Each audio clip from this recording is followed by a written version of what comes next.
Hey everyone, welcome to the 1804 show, chapter 2. I'm your host, Dollar Will, and this is episode 638. I got a special guest this lovely afternoon. Y'all know him. He don't need no introduction, but I'm gonna allow him to introduce himself anyway, on the strength of I have nothing but love and respect for this man. Been knowing this man for a few years now, and just wanted to bring him on and give y'all hear some story and stuff like that. So, how about you introduce yourself, my man? My name is D'Angelo Trice. I go by BilliWinsmore. It's my moniker. But now I'm from here, from Saginaw, Michigan. Born and raised, South Side. Grew up over there, uptown. Went to Weber, went to the High. Yeah, so like you said, for those who know me, they know. For those who don't, it's my name at least. We get into my story. Yeah. So how about you tell us, how was your childhood growing up? Coming up, man, inner city, the hood. My childhood was pretty good. I grew up in a tight-knit family. My mother, my stepfather, my brother. So I had two brothers, one sister in the household. Like I said, it was good, man. Didn't really know we was less fortunate. Didn't really know about what we were going through. Cause when you a kid and you living, you just living. You having fun. You want to play, have a good time. So I didn't know we was poor until I got to middle school. And then I saw everybody else and how they was dressing and living. I'm like, man, I don't have what they have. And then it kind of started setting in. But nonetheless, my mom did a great job raising us. Childhood was good. Stayed out the riffraff. I didn't choose that path, so it was good. Yeah, that's crazy because I lived on Uptown too, man. It's crazy how we never crossed paths. Right, coming up. Yeah, that's crazy. But so what schools did you attend? I went to Weber. Well, I grew up in BV for a bit, so we was in Grand Rapids. Born here, moved to Grand Rapids when I was like 2. Stayed there till I was about 6 or 7. Then we moved back here. When we moved back here, we moved to Mac Road and BV, and we stayed there for a few years. So I went to not Ricker, but I went to Bronco when we lived there. And then we moved to Uptown when I was about 6 or 7, and then I went to Jesse Rouse, and then I went to Weber Middle, then the High. So that was my trajectory. Elementary, middle. Yeah, that's what's up, man, because I went to Salina, then I went to South, I went to the Hill, and I went to the High. So it has a whole lot of just nostalgia when it comes to those schools, because those two high schools were just everybody had mixed emotions about it and mixed feelings and stuff, considering that they both have to be closed. So it's really going to be hard, because not only we went there, but our parents went there, our aunties, our uncles went there. Mm. So it's should be more of a landmark, you know what I'm saying, if it's like that. So I just really would like for you to just really talk about how you feel about it, closing and then combining them both together. I'm gonna be honest, man. It's bittersweet. I know every good thing gotta come to an end. So I understand that, we have to transition into something new at some point. But I would be lying if I didn't say I wasn't a little sad. I mean, Saginaw High is kind of like the staple of this city, one of the staples of this city. And for it to not only shut down, but for it to kind of morph into a different thing. Like if we were just moving into a new building with the same name, same mascot, same field, then that would be one thing. But to kind of end Saginaw High, as far as Saginaw High Trojans, and combined it, the combination is cool. I'm not really tripping on that. It's just the namesake and our mascot and our colors and the tradition. It kind of kind of hurts. But at the same time, like I said, I understand. Yeah, because everyone doesn't like change, and change can upset people considering that it's a new name, it's a new school, new colors. Like, I see if they would have just combined the colors together or just kind of would have been creative with the mascot, but I guess they try to take a new direction and stuff like that, but it's just not going to sit in, or it's not going to, because it's really like, who they going to play against, you know what I'm saying? It's kind of like, but, you know, I believe in that people, you know, they did it for, like, the common good, so I try to be optimistic in that department. Yeah. I mean, we lose that rivalry, that Saginaw High versus Arthur Hill. That kind of sucks, but then I feel like competition-wise and, like, as far as, like, program-wise with our sports, we'll be able to build it up and become like one of the best in the state. You know, if people still come, like the same kids that would have went to Arthur Hill and that would have went to the high, if they all come to Saginaw United, we're gonna be a powerhouse to come within these next few years. So on that side of things, it's kind of exciting to get, you know, to build up the sport programs. But like I say, no more Saginaw High Trojans, no more black and gold. That sucks. I'm not gonna lie. Yeah, it's like combining the Ravens versus the Steelers. Like, this is kind of like, oh. But it'll be good, though. It'll be good. Yeah, no doubt, man. And also, I know that you big on sports, so who you would say is the best athlete to come out of Saginaw High, and who do you think is the overall GOAT in pro basketball? Good questions. So the first question, you know, I did a podcast last week, and we had a long segment on the GOATs and who's the best, and we were kind of like focused on basketball with that conversation. But if we talk an overall athlete, I haven't had a chance to see everybody come through the high, obviously, but I think I have had a chance to see the best. And I think the best athlete that I've ever seen, not just out of Saginaw High School, but the best athlete I think I've ever seen with my own eyes, in person, it's probably Charles Rogers. Mm-hmm. I'm talking, he could do it all. He could hoop, he could play football, we all know, track star. What a lot of people don't know, and what I had to get put up on because Chuck was a little older than me, so I didn't grow up with him. Yeah. But they said he was an exceptional baseball player too. Yeah. You know, they said Chuck was out cold with baseball, so he could do it all. I never seen somebody with that type of talent, that type of raw talent, and could do literally everything. So I would say my GOAT athlete out of Saginaw High is Chuck for sure. That's what's up, man, because that's my big cousin. A lot of people don't know that. Really?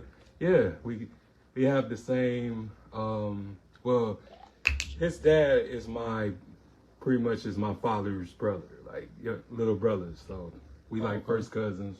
That's dope.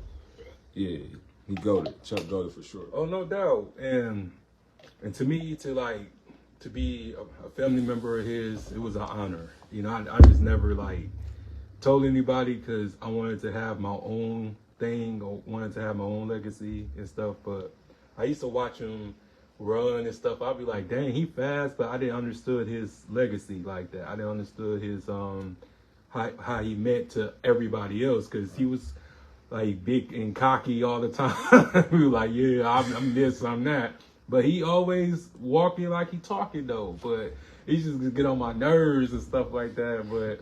But he was just always like the type to help everybody. He had a big heart, and may he rest in peace. Yeah, R.I.P. Chuck for sure. Yeah, man. But yeah, so go back to your goals. Like, as far as you talking about the high basketball, like the basketball, like NBA and. Oh well, if we go pro, go. We got to. Cause I know, man. It's a big debate. Everybody. Yeah. I mean, we gotta put it into this, man. Like, let's be clear, man. I'm 39, just to age myself out, right? Yeah. Same age as LeBron. So I seen everything that we all saw. You know, I seen every game, every year, all the progression. I seen it all. Mm-hmm. I'm also old enough to remember seeing Jordan. Yeah. I was the kid, you know, when I was 10 years old, in the end of May, beginning of June, everybody outside playing. I'm in the house by myself watching the TV because you know I love Jordan so much. So I caught the last couple championships. You know, I didn't see that first three-peat, but I caught 97 and 98.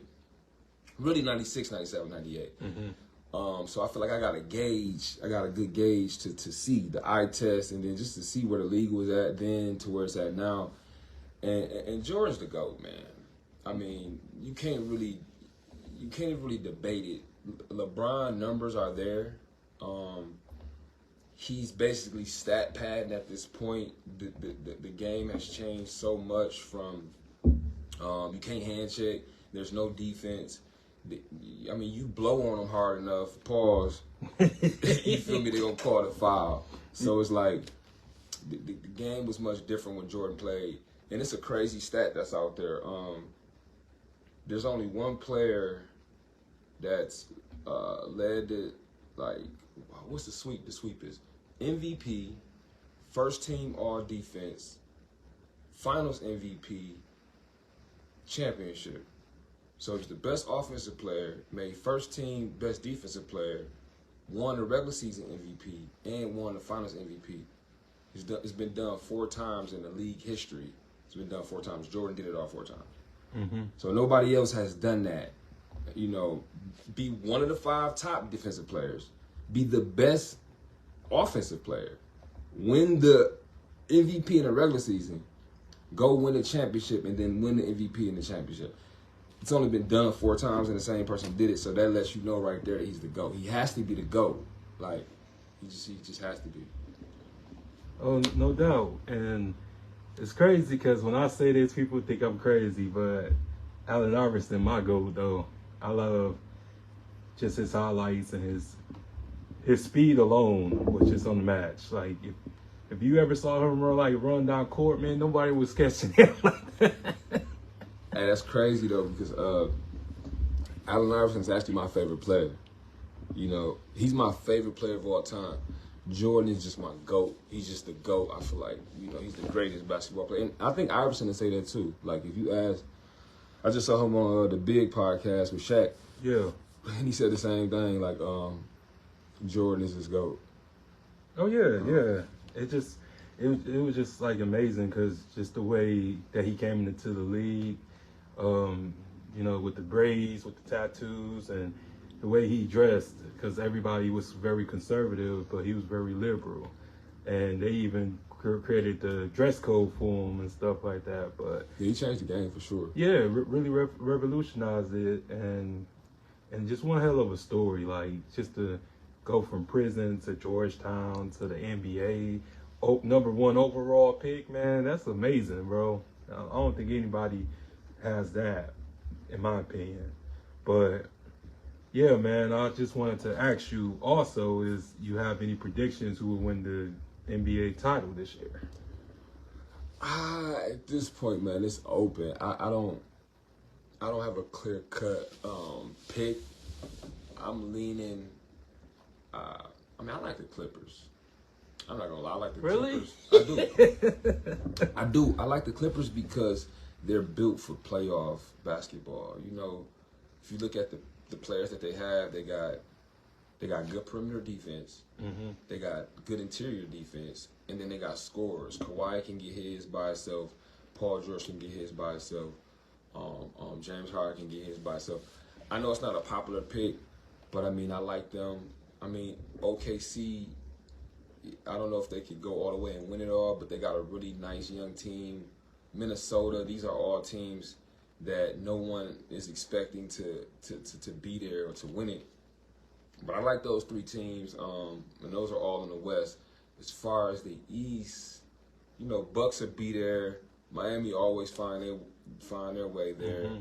I mean, it's kind of open, but if I had to pick a favorite right now, I would lean I would lean the Clippers. I think they're gonna be. I think they're gonna make some noise in the playoffs. You don't like the Hawks, man? Nah, the Hawks ain't gonna do shit. Bro, the Hawks ain't gonna do shit, bro. They might. They may make the playoffs, play in, but they'll lose first round. They ain't gonna do shit. Man, I ain't gonna lie, man. Like, I love Young, bro. I love Trae Young, man. Like, just the fact, like, he just really improved just in the last couple of years alone. But I believe you, man. And, you know, it's open. You know, it's maybe a shocker, but we just need more like teams to just step it up. I feel like because it's just everybody just doing their thing, but we really just need some more teams. So just with the sports alone, you've been sports betting. So how long you've been doing that? What's your advice for someone wanting to get into sports betting? How do you bet on sports? Okay, so the first question, I've been sports betting about 6-7 years now. What you say? So how long have I been sports betting, and what else? What is sports betting? Did you ask? Or yeah, just how do you bet on sports, and also just wanted to know how much you ever made.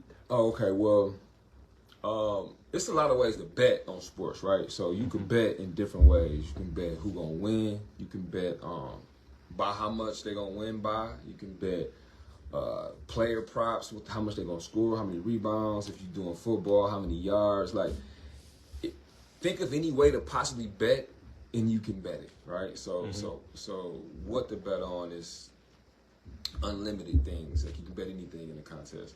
How to bet is, I mean, that's a loaded question because you approach everything different. You know, you definitely have to research. You kind of have to have a knack for sports. You kind of gotta like it a little bit. It's hard to be excited about something that you don't like, right? Or to get into something that you're not into. A lot of people come to me, you know, and they ask me how to bet, or could they get some picks, or could I get them some picks? They want to make money. It's like, I can give you picks all day. Probably gonna charge you, but I mean, at the end of the day, if you don't like sports, you're not gonna do what's needed to do the research to win. So a lot goes into betting. You know, you just gotta do research, and you kind of gotta have like a general interest in sports. So, and your last question, the most I ever made in one play was 26,000, but I wagered 6,000. So. Oh, shit, that's still a win. Yeah, that's just amazing because it's just the evolution of that, because that's been around for a long time, but it's just the fact, like, it's very like mobile now, you know, it's very accessible now. So, but yeah, I see you've been hosting a lot of events. Is that something you have been doing now, like as far as that? Yeah, it's something I'm getting back into. You know, back in the day, talking like back in the day. No, but I used to, you know, have parties, host, do events. So I'm just getting back into that space, you know, getting my brand, getting my name, getting my face, getting my thing back out there. Yeah, so kind of hit twofold: have some fun, make some money, give the community something to do, you know, for entertainment, and yeah. Yeah, that's what's up, man. It's crazy because, like, I'm a real introvert and stuff like that, so it's like when I do go to the club, you know, I do like everybody having a good time. I love the atmosphere, music, and stuff like that. I don't really be looking forward of the antics that be happening and stuff like that.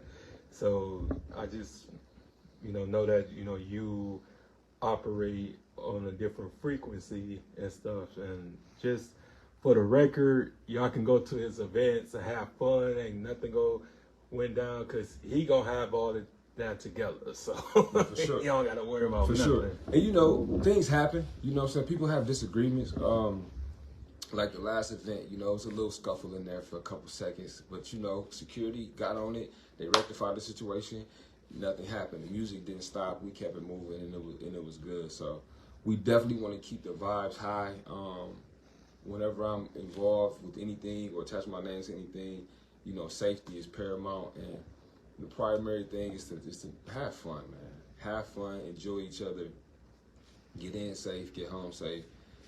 Yeah, hopefully do it again sometime. Oh, no doubt, no doubt.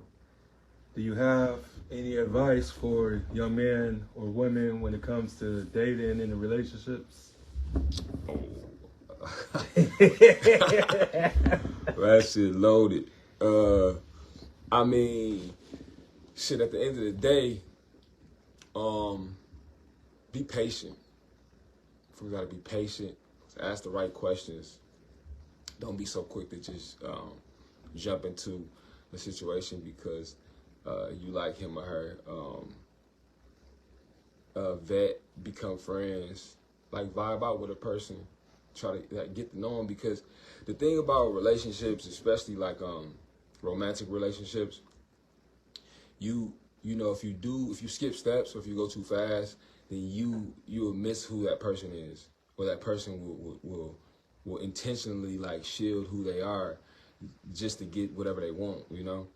But if you take the slow approach, and if you kind of like, not necessarily friend zone them, but give you guys time to learn each other and let them put their guard down and become their true self, then you can see them for who they are and say, okay, do I want to deal with somebody like this on that level or not? You know, I feel like a lot of times motherfuckers just rush. They pass all these points real quick, and then when shit blow up, they get mad because it wasn't what they thought it was. Well, if you take your time and just be patient and let that person really be them, then you can see if you really want to be with them. So my biggest advice to the young men and to the young women is just be that, you know, be patient. Take time. Yeah, like, I still struggle with that because it's like, you just never know who you gonna get today or tomorrow, you know what I'm saying? So I struggle with that, and it's really never like a contrary tale. I just always, because people always ask me for relationship advice, and I just tell them the same thing. Like, you have to make sure that you be patient, but also don't lose yourself. Don't do too much. Don't put more percentage into it if they not, you know, because it's a two-way street. And just be very cognizant of just what you do, especially when in the beginning. Because in the beginning, you shouldn't be paying no bills in the no beginning. Because that's a red flag right there. You know, and they say if they ain't tricking if you got it. But at the same time, it's like, if you really like me, you trying to get to know me, I shouldn't be paying you your consumer's bill, no rent, none of that. Like, it should be mutual, like something small, like meeting at Starbucks or something, or doing stuff like, you know, going and walk in the park. You know, it's just nowadays, it's just all about, you know, fuck you, pay me, man. Crazy. You know, it's crazy. Like, that whole shit online with the 50-50, that's when you're in relationships. And then the whole, like, dating. Like, if you gotta pay a chick to date you, like, if you gotta literally pay for dates ongoing, then that ain't the one for you, or you a clown. Either way, like, if you want to do it, that's fine. Do it. You know what I'm saying? But, like, that ain't real. You know what I'm saying? That ain't real. A real woman who wants something, for one, she's gonna be prideful in herself. She's gonna be prideful in her own worth, and she's gonna earn her own bread. She's gonna run up her own bag. You know what I mean? Real women don't look for men to just take care of them, right? Now, women also want all men to take care of them. Let's be clear. Yeah. Let's be clear, no right? Doubt, no He's doubt. the same. But real women ain't coming to meet you the first date talking about, hey, pay my bills. No, real women too prideful. They running up a check themselves. Now, after we assume the position of their leader and a man, then obviously we supposed to take care of them. But that's at that point. Yeah. We ain't paying a date. You know what I'm saying? That's some advice for the young guys. We not paying a date. If you gotta pay her to date her, then you losing, bro. You might as well go on find you a little something quick. Go on pay what they want. Go on, boom, bam, thank you, ma'am, and keep it moving. Take that route if you gonna spend the money. I'm not an advocate for that either, because I feel like a nigga too player for that. Personally, a nigga too player for that. But if you gon' pay, just go on pay, do your thing, and keep it moving. Yeah, you heard that, just like Victor Sweet said. Hey, come on, man. Come on, man. Hey, that was real talk. Like, you don't pay her to F you pay her to leave. Yeah. For real, no. I'm just playing. I'm goofy. No, but we ain't paying a date though. No, of course not. Because at the end of the day, it's an investment. You know what I'm saying? I'm investing in you, and we investing in each other. Like, because we gotta, go to the next stage. We gotta go to the next level. Because if it ain't about any type of like future plans and stuff like that, then I can't do it. I can't go. And one thing I know for sure, man, how you start some shit is how it's gonna go.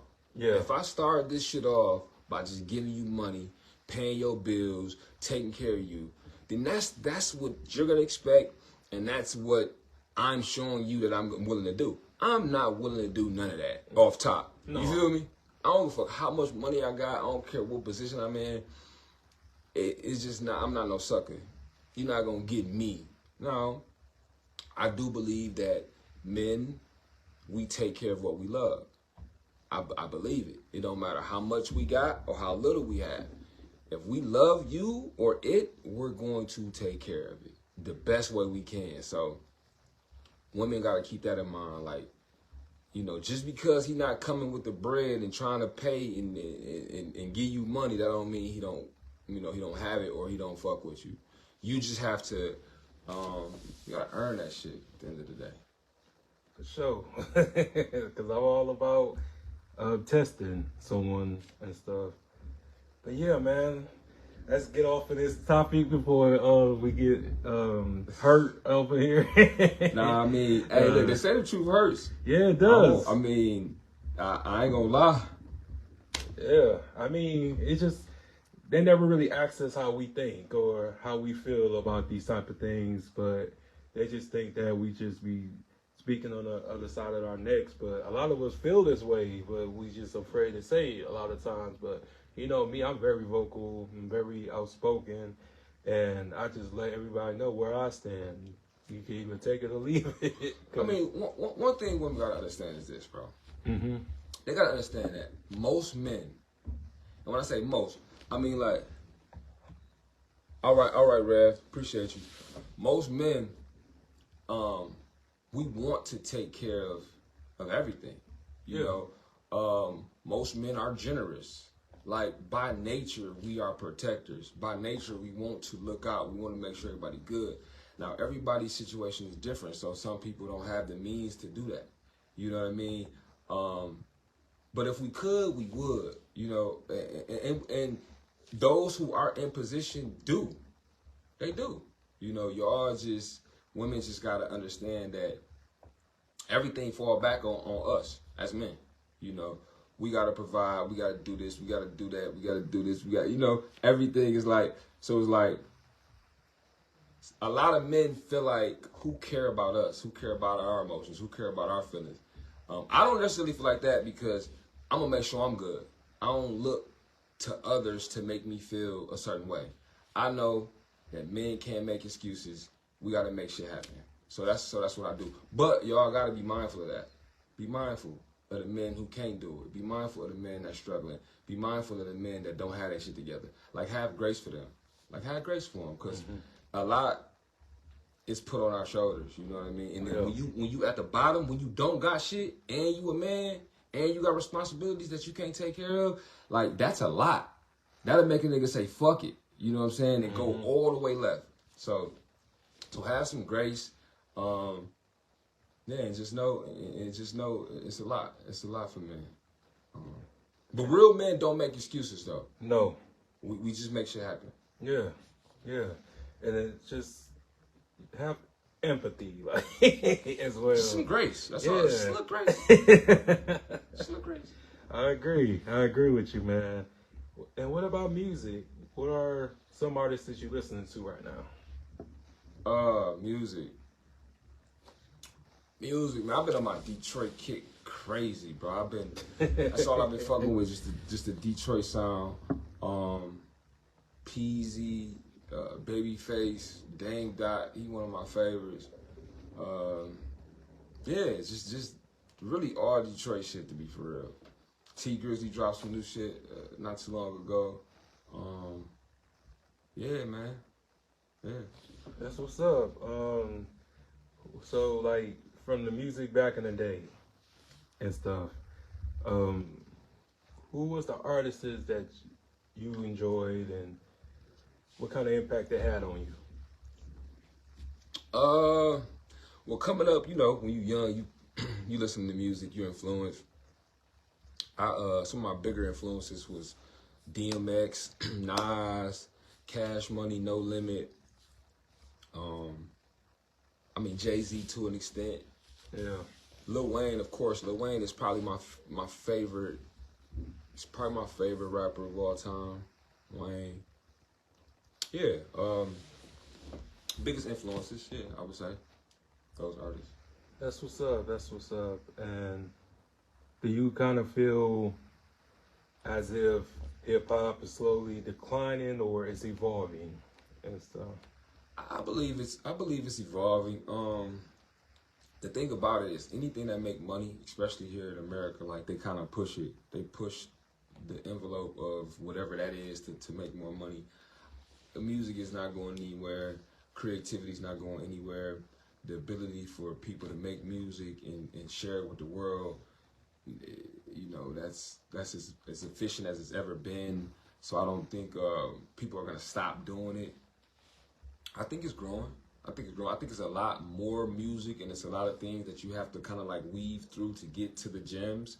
But it's a lot of good stuff. It's a lot of bullshit out here too. Yeah, most definitely. It's a whole lot of bullshit, but it's a lot of good stuff. Yeah, because what's interesting is I've been working on my Uncle Luke video because he went to court for the content, the songs and stuff like that, the music that he was making back in the day, and they was trying to lock him up for that and take away his freedom of speech because they was just saying that he was making like grotesque music and stuff like that. So if it wasn't for him, then all rap music would have been clean and edited, and it would have not censored. It would have not been explicit. So everybody owes Uncle Luke a thank you for that because he won unanimous decision. But yeah, so share with the audience your diet. I heard is unique. Oh yeah, man. So I'm plant-based. 100% plant-based, and what that means basically, it's an alternative word for vegan. I don't use vegan because vegan is a lifestyle. If you know, like if you in this lifestyle and if you know much about it, then veganism is like you don't wear leather, you don't use any products that was used on animals for testing, you don't do fur. It's a lot of things that vegans don't do. So I'm not a vegan. I rock fur, I rock leather. You feel me? Like, I just don't eat animal, right? Okay. I don't eat animal. So basically what that means is I'm plant-based diet. And yeah, so no milk, no meat, no cheese, nothing that was produced by an animal or byproduct of animal I don't consume. So it's basically all veggies, fruits, grains, beans, all of that. Man, I always wondered that because everybody has this misconception of vegans and plant-based people because it's like What's the difference? Yeah, it's just because I didn't know it was a difference, So it's just crazy because I used to think when people would say like I'm vegan, I'm like, man, you hungry all the time? I know your stomach be. It won't cap. Like I always was like my first couple of years. I've been in April. It'll be 11 years. Mm-hmm. So April make 11 years that I've been living this lifestyle, and the first couple of years it was tough. Well, I ain't gonna say it was tough. I just was hungry all the time. Yeah. The first couple of years, I was around people who supported my lifestyle. We all was on the same thing. We cooked together. We ate together. We went and got food together. We did everything pretty much together. But I still was hungry all the time. I mean, I was used to eating. You know how we eat. Yeah. We eat until we like stuff. Yeah. To where you paralyzed. So it's not enough food the way I eat to make you feel that way. And if you are full or stuff, this is going to be for that moment. And 10 minutes later, you're going to be back good because I'm not eating a lot of dense stuff. It's like it runs through you. So first couple years was kind of tough in terms of being hungry all day. But when you're hungry, your mind is like sharp. That's another thing that people don't really realize. Like if you're hungry or if you don't have food in you, your thoughts is like peaking. You sharp. As soon as you get food, you get itis, you get tired, you get lazy, you get lax, you want to take a nap. So not eating can make you real productive. Yeah, I did not know that. I kind of always wondered that because it's just so many like things. Because food that we grew up on and what we eat now, or we go back from, for example, I would say like McDonald's and stuff, like a Big Mac that I had like at 13 and the Big Mac that I have now at 36 is not the same.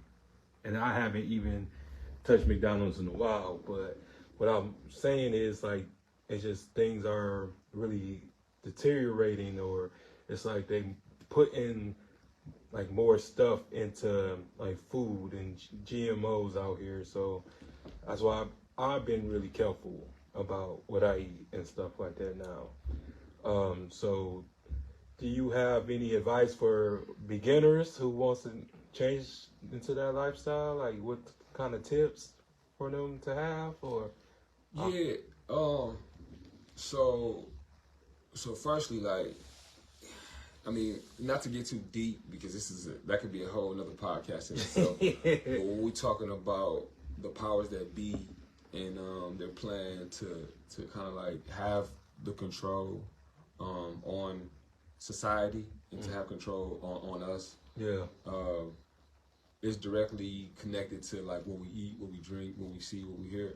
Like they kind of like war on our senses to kind of get us where they want us to be, right? Food and drink is one of the main things that they use to control us.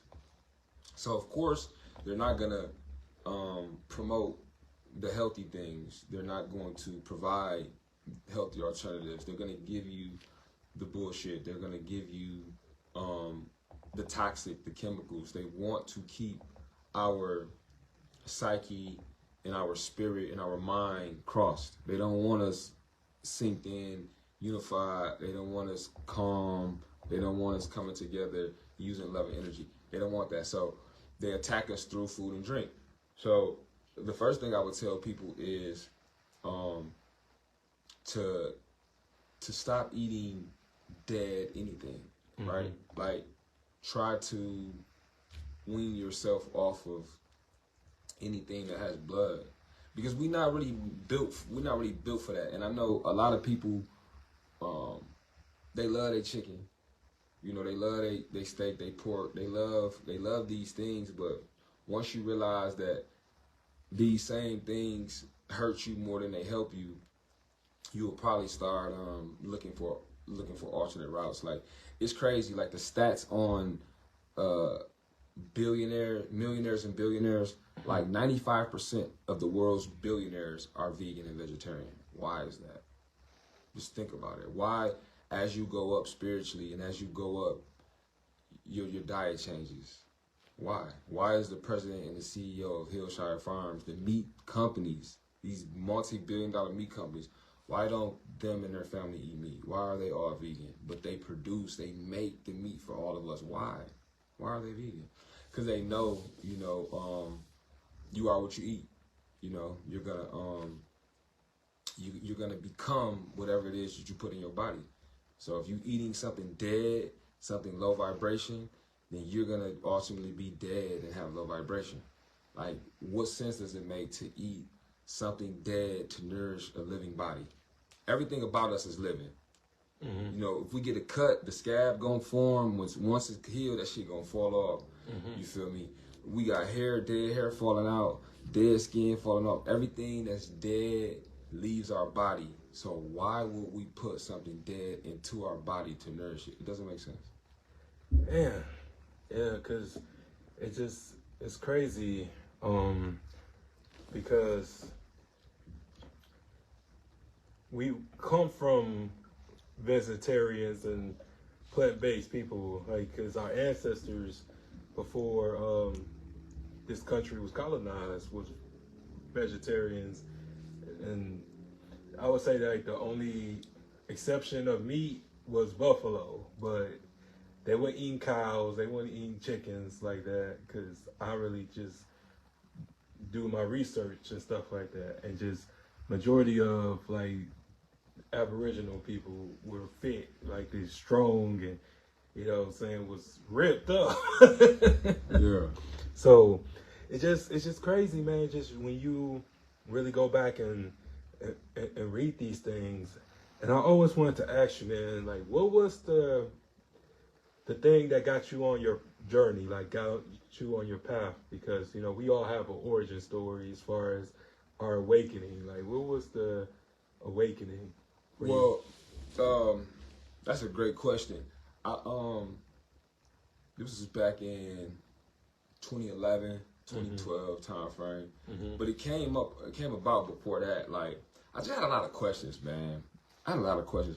I was raised Christian, and then I went to the military at 19, and then I saw everything. I saw the whole world, and I just saw the difference in what I was brought up around and what I was taught versus to, like, what it is universally. Yeah. Different walks and different people. So I became a man, and then with that, I was amidst in different cultures and different groups of people, and I just had all this data, man, and from what I learned and from what I saw and what was going through, it just wasn't making sense. I had a lot of questions, so I found myself just on a path of self-discovery, really.